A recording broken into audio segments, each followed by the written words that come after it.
वो जेसिका को मारता है और उसे उठाकर स्टोर रूम में पटक देता है, फिर दरवाजा बंद कर देता है। जेसिका अंदर फंस जाती है। ये फिल्म की शुरुआत एक बगीचे में होती है जहाँ हम बहुत सारे सेब के पेड़ देखते हैं। कई सेब टूटकर जमीन पर पड़े हैं जो अब सड़ चुके हैं और उनमें कीड़े पड़ गए हैं। इसी बीच एक छोटी बच्ची वहाँ आती है और एक सेब उठाकर घर की ओर जाने लगती है। उसकी माँ, जिसे जेसिका कहा जाता है, उसे देखकर तुरंत आवाज देकर बुला लेती है। जेसिका के 2 बच्चे हैं, एक ये बच्ची और दूसरा एक छोटा बेटा। बच्ची वह सेब अपनी माँ जेसिका को लाकर देती है, लेकिन उनके घर में पहले से ही बहुत सारे सेब पड़े होते हैं जिनमें से कई सड़ चुके होते हैं। इसलिए जेसिका उन सेब को एक टोकरी में फेंक देती है। ये देखकर बच्ची नाराज हो जाती है और कहती है, मम्मा, मैं यह सेब आपके लिए लाई थी इतने प्यार से, और आपने इसे टोकरी में डाल दिया। आपने मेरा दिल तोड़ दिया। इस बीच हमें पता चलता है कि जेसिका को नशे की आदत थी, लेकिन कुछ दिन पहले ही वह अस्पताल से अपना इलाज करवा कर आई है और फिलहाल उसने नशा छोड़ दिया है। उसके पति को भी नशे की बुरी लत थी, इसलिए वे अभी भी इस लत से नहीं छूट पाए हैं। इसी वजह से वह जेसिका और बच्चों के साथ नहीं रहता और उनसे अलग रहता है। उसने अपनी पत्नी और बच्चों की जिम्मेदारी छोड़ दी है। अब जेसिका को अकेले ही अपने बच्चों का ख्याल रखना पड़ रहा था। जिस घर में वह अपने बच्चों के साथ रह रही थी वे उसके पिता का था, जिनकी अब मौत हो चुकी है। यह घर काफी पुराना और टूटा फूटा था और घर में ज्यादा सामान भी नहीं था। कमरों और दरवाजों की हालत बहुत खराब थी, खास तौर पर स्टोर रूम के दरवाजे की। जब भी दरवाजा बंद होता तो अंदर से उसे खोला नहीं जा सकता था, इसलिए जब भी जेसिका वहाँ से कोई सामान लेने जाती तो वो दरवाजा के सामने कोई चीज रख देती ताकि दरवाजा बंद न हो जाए, या फिर खुद अपने पैर से दरवाजे को बंद होने से रोकती रहती थी। पहले जब भी वो स्टोर रूम में सामान लेने जाती और दरवाजा बंद हो जाता तो उसका पति बाहर से दरवाजा खोल देता था और जेसिका को बाहर निकाल लेता था। लेकिन अब उसका पति उसके साथ नहीं रहता क्योंकि वो खुद नशा छोड़ना नहीं चाहता था। उसने अस्पताल जाकर अपना इलाज करवाने से भी मना कर दिया था। उसे पता था कि नशा करने की वजह से वे अपनी बीवी और बच्चों के साथ नहीं रह सकता। अब जेसिका को खुद ही दरवाजा बंद होने से रोकना था। जेसिका सोचती है कि चूंकि उसके पास पैसे नहीं है तो वह सेब से जैम बनाकर बेच सकती है, लेकिन क्योंकि उसकी माँ भी यही काम करके पैसे कमाती थी और उसे जैम बनाने की अच्छी रेसिपी पता थी, लेकिन सेब गल चुके थे और उनमें दाग लग गए थे, इसलिए ये आइडिया काम नहीं करता। अब जेसिका सोच में पड़ जाती है कि ऐसा कौन सा काम किया जाए जिससे उसके पास ढेर सारे पैसे आ जाए। उसे टैक्स भी भरने हैं, सिर पर कर्ज चढ़ा है और 2 बच्चों की जिम्मेदारी भी है। इन सारी बातों को सोचकर वो काफी परेशान हो रही थी। फिर उसे ख्याल आता है कि वो अपनी माँ के पास चली जाती है क्योंकि उसकी माँ शहर में रहती है और वहाँ उसे कोई अच्छा काम मिल सकता है। वो अपनी माँ को फोन करती है। इस पर उसकी माँ कहती है, बेटा, अगर तुम आ रही हो तो काम करने के इरादे से ही आना। तुम्हें नशे की लत थी, अब शायद नहीं हो लेकिन पहले थी, इसलिए मुझे तुम पर अभी भी इतना यकीन नहीं है। जेसिका अपनी माँ को जवाब देती है, मॉम, मैं काम करने के लिए ही आ रही हूँ क्योंकि मेरे ऊपर बहुत सारी जिम्मेदारियाँ हैं। इसके बाद वो जाने के लिए सामान पैक करने लगती है। सब सामान स्टोर रूम में पड़ा था और दरवाजा खुला हुआ था, इसलिए वे अंदर चली जाती है। तभी एक तेज हवा का झोंका आता है और दरवाजा बंद हो जाता है, जिससे जेसिका अंदर ही फंस जाती है। वो काफी परेशान हो जाती है क्योंकि उसके दोनों बच्चे छोटे हैं और वो डरने लगती है कि कहीं बच्चे अकेले होने की वजह से डर न जाए। उसकी बेटी भी काफी छोटी थी और दरवाजा नहीं खोल सकती थी, लेकिन फिर भी जेसिका अपनी बेटी को आवाज देकर स्क्रू ड्राइवर या पेचकस लाने के लिए कहती है। बच्ची स्क्रू ड्राइवर ले आती है और जेसिका दरवाजा खोलने की कोशिश करने लगती है क्योंकि जैसा कि पहले बताया गया था वो सिर्फ बाहर से ही खुल सकता था।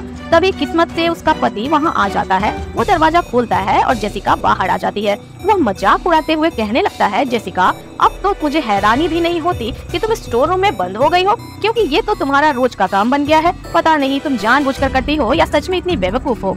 जेसिका कहती है, पहली बात तो यह है कि नशे की वजह से तुम्हारा यहाँ आना मना है, और दूसरी बात, तुमने मेरी मदद की उसके लिए शुक्रिया, लेकिन अब तुम यहाँ से चले जाओ क्योंकि तुम नशे में हो और मैं नहीं चाहती कि इसका बुरा असर मुझ पर या मेरे बच्चों पर पड़े। मैंने नशा छोड़ दिया है। तभी पता चलता है कि वो अकेला नहीं आया था, उसने अपने एक दोस्त सैमी को भी साथ लाया था। सैमी अच्छा आदमी नहीं था, वो भी नशा करता था और बच्चों को अगवा करके उनके साथ बुरा बर्ताव करता था। इसी वजह से जेसिका उसे सख्त नापसंद करती थी और नहीं चाहती थी कि वो कभी यहाँ आए। जेसिका अपने पति से प्यार से कहती है, तुम प्लीज यहाँ से चले जाओ और सैमी को भी ले जाओ, जिसे दोबारा यहाँ कभी मत लाना। ये सुनकर सैमी गुस्से में आ जाता है और जेसिका के पास आकर कहता है, मैंने तुम्हें क्या कहा है, तुम्हें मुझसे क्या दिक्कत है। फिर वो जेसिका के पति को उसके खिलाफ भड़काने लगता है, तुम्हारी बीवी मेरे बारे में इतना गलत सोचती है। ये सुनकर बहुत दुख हुआ सैमी की बातों में आकर जेसिका का पति जेसिका पर भड़क जाता है और उसे थप्पड़ मार देता है। उसे इस बात का भी गुस्सा था कि जेसिका ने नशा छोड़ दिया है और अब वह खुद को बेहतर समझने लगी है।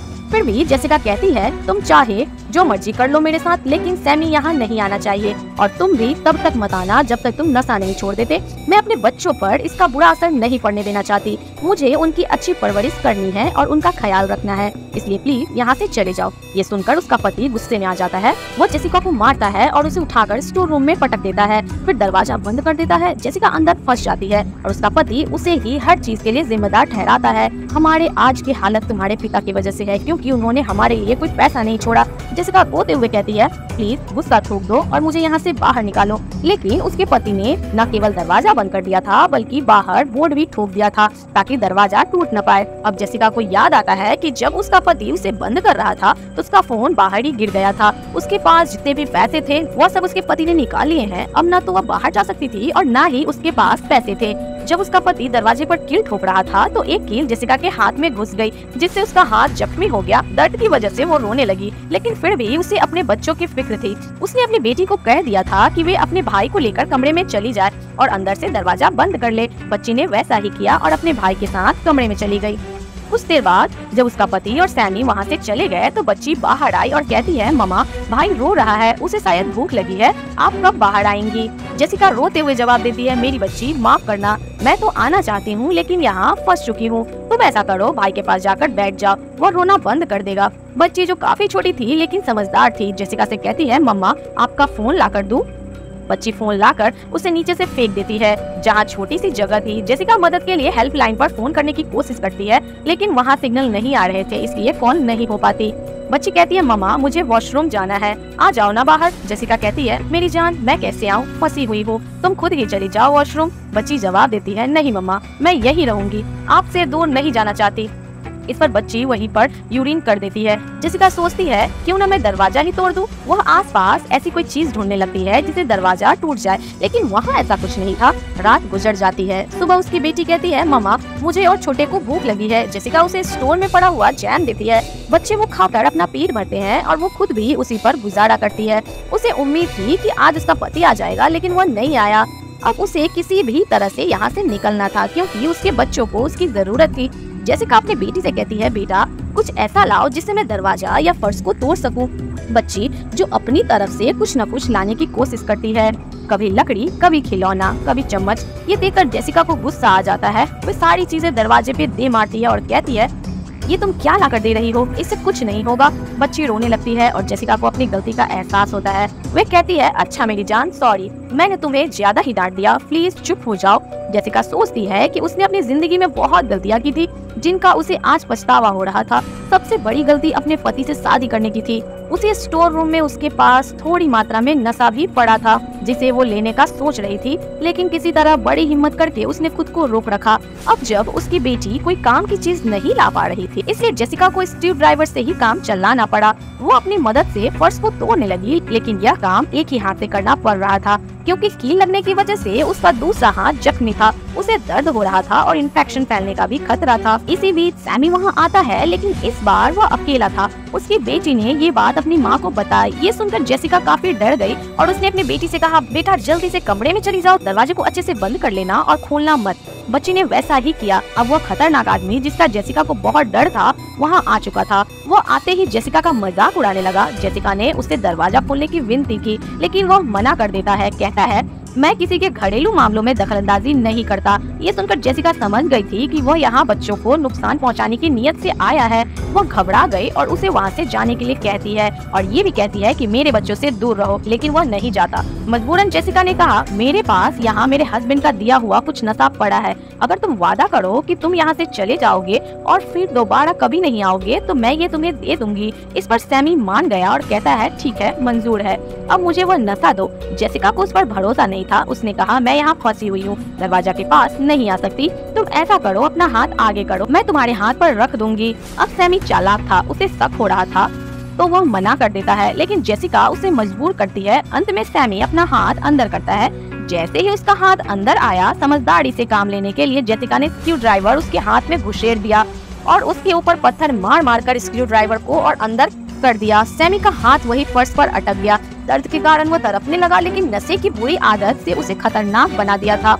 वो अजीबोगरीबे बातें करने लगा। पहले वो कहता है, तुम मुझे यहाँ से जाने दो, मैं तुम्हारे बच्चे को कोई नुकसान नहीं पहुँचाऊंगा। लेकिन जेसिका उसकी बात नहीं मानती, क्योंकि वो जानती थी कि यह एक झूठा इंसान है। सैमी ने कहा, मैं भी नशा छोड़ने के लिए हॉस्पिटल गया था। मैं सुधरना चाहता था, लेकिन मुझे एहसास हुआ कि सुधर भी गया तो क्या होगा, चाहे मैं जिंदा रहूं या मर जाऊं, इस दुनिया में किसी को फर्क नहीं पड़ेगा। ये बात करते करते वो जेसिका को भी तोड़ने और कमजोर करने की कोशिश करता है। कहता है, मैं जानता हूँ कि तुम नशा करना चाहती हो, लेकिन डरती हो। देखना, एक दिन तुम खुद ही हार मानकर फिर से नशा करना शुरू कर दोगी। जेसिका यह सुनकर रोने लगी, क्योंकि कुछ हद तक यह बात सच भी थी, पर वह उसे महसूस नहीं होने देती। रात हो गई और ठंड भी काफी ज्यादा थी, लेकिन जेसिका अभी तक उसका हाथ आजाद नहीं करती। जैसे ही सुबह हुई, उसकी बेटी वहाँ जेसिका के पास आने लगी। जब जेसिका को यह पता चला तो उसने चिल्ला कर कहा, क्यों आई हो यहाँ, जाओ यहाँ से। क्योंकि वो जानती थी कि सैमी अभी भी बच्ची को पकड़ सकता है, लेकिन बच्ची अपनी माँ के बिना नहीं रह पा रही थी और वो जेसिका के पास आने लगी। तभी सैमी ने उसे पकड़ लिया।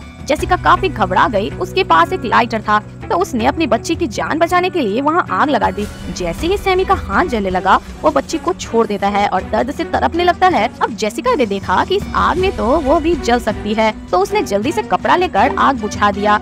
पर अब सैमी को होश नहीं था। ऐसा लग रहा था जैसे वो मर चुका हो। जेसिका इतनी टूट चुकी थी कि वो नशा लेने का सोचती है, इससे शायद उसका दुख थोड़ा कम हो जाए। लेकिन इससे पहले कि वो ऐसा करे, उसकी नजर सामने वाली बाइबल पर जाती है।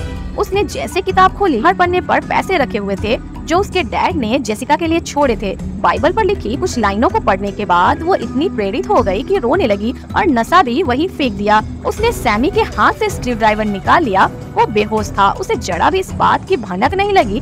अब जेसिका स्क्रू ड्राइवर से फर्श के बजाय छत तोड़ने लगी। इसमें वो पूरी तरह कामयाब रही और छत को तोड़कर ऊपर वाले वॉशरूम में आ पहुंची। वहां से निकलकर वो बच्चों के पास गई। उसे डर था कि कहीं उन्हें कुछ हो न गया हो, लेकिन खुशकिस्मती से दोनों बच्चे बिल्कुल ठीक थे, जिससे उसकी जान में जान आई। वो भूखे बच्चे थे। खाना गाड़ी में पड़ा था, जिसकी चाबी सैमी के पास थी। चुपके से चाबी उसके पास से निकालकर बच्चों को लेकर वो गाड़ी तक जाने लगी, पर बाहर बहुत तेज बारिश हो रही थी। वो बच्चों के लिए दूध नहीं लाई थी, इसलिए बच्चों को लेकर वो वापस घर आ गई। सर्दियों का मौसम था और बच्चे भीग गए थे, इसलिए उसने उन्हें घर में ही छोड़ दिया, क्योंकि वो बीमार भी पड़ सकते थे। अब वो खुद बाहर गई खाना लेने। गाड़ी से खाना नीचे गिर गया था। जब वो खाना उठा रही थी, तब उसने देखा कि सैमी को होश आ गया है और वो खिड़की पर खड़ा होकर जेसिका को देख रहा था। खाना लेकर जब वो घर की तरफ आई तो देखा कि दरवाजा बंद है। अंदर से सैमी ने ही दरवाजे को बंद कर दिया था। वो काफी डर गई, क्योंकि उसकी बच्ची अंदर फंस गई थी, जिसे सैमी नुकसान पहुंचा सकता था। फिर भी वो जैसे तैसे घर के अंदर आ गई। जब वो कमरे की तरफ भागी तो देखा कि सैमी ने बच्चों के गले पर चाकू रखा हुआ था। वो सैमी को काफी समझाती है कि मेरे बच्चों को छोड़ दो प्लीज, ये मासूम है, इनका क्या कसूर है। पर वो उसकी एक नहीं सुनता, क्योंकि बच्चों को मारने का ठान चुका था।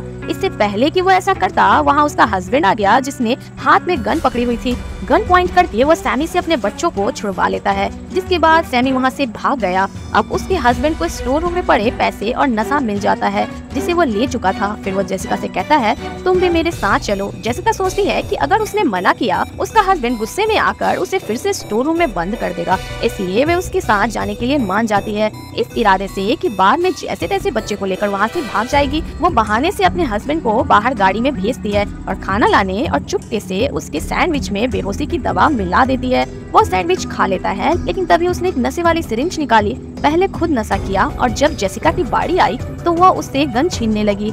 उसका हस्बैंड उसके इरादे समझ चुका था, इसलिए उसने जेसिका को पकड़कर पीछे धकेला और उसे मारने लगा। लेकिन इस बार जेसिका भी चुप नहीं बैठी और जवाबी हमला कर दी। जब उसकी हालत खराब हुई तो वह उसे उठाकर खिड़की से बाहर फेंक देती है और वो बहुत बुरी तरह गिरकर बेहोश हो जाता है। अब कुछ दिनों बाद का वक्त दिखाया जाता है, जहाँ जेसिका ने वहाँ रहना सीख लिया था। उसे जैम बनाने का तरीका मिल गया था, जो वहाँ पर ये किताब में ही लिखा था। पहले वो नशे में डूब रही थी, इसलिए उसने कभी भी इस पर ध्यान नहीं दिया। अब जब नशे की लत खत्म हुई तो उसकी आंख खुल गई। उसने दिमाग लगाया कि जैम बनाने के लिए सारे सेब का ठीक होना जरूरी नहीं है। हम गले हुए सेब को बेकार ना करके उसका भी जैम बना सकते हैं। घर की हालत भी अच्छी हो गई थी और जेसिका ने भी खुद को काफी बदल लिया था। अब पैसे की कोई तंगी नहीं थी, जैम का बिजनेस काफी अच्छा चल रहा था और वो अपने बच्चों को काफी अच्छे से पाल रही थी। ये कहानी हमें सिखाती है कि नशा एक बुरी आदत है और इतना खतरनाक है कि हमें इससे हमेशा दूर रहना चाहिए, क्योंकि नशा करने वाले इंसान को कोई होश नहीं होती कि क्या अच्छा है क्या बुरा।